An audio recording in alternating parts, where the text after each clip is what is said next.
Marketing can feel awkward sometimes. It's like standing in a crowded room and shouting, I'm an amazing web designer, come and hire me. Imagine instead if your ideal clients found you because your content spoke directly to their problems.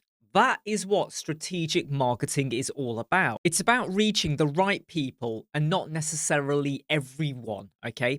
It shows you how you can help or bring value instead of just asking people to help pay for your bills. So, the first thing you need to do you know your audience? What is your audience or your preferred ideal customer's biggest problem or their biggest challenge?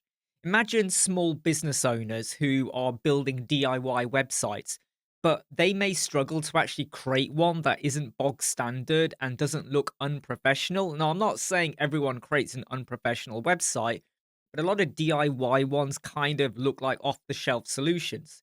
So, how can you reach these potential clients? Well, with marketing, of course, what you need to do is write down the questions your audience or those businesses might have. Like, how do I make my website look professional? How do I get leads? How do I increase sales? How do I stand out amongst the competition? How do I update my website? And then what you can do is answer them within a social media post. I'm not talking about cold calling or cold emailing. What you need to do is basically give the answer in the post. Imagine if you saw a post that said 3 ways to improve your website's loading speed. Does that grab your attention? It's not just about posting lots of stuff and joining a million groups, even though I do kind of advise on that.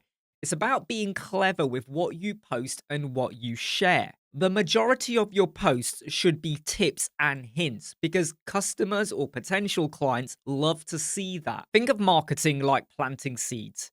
When you water them regularly, you'll eventually have a garden full of clients.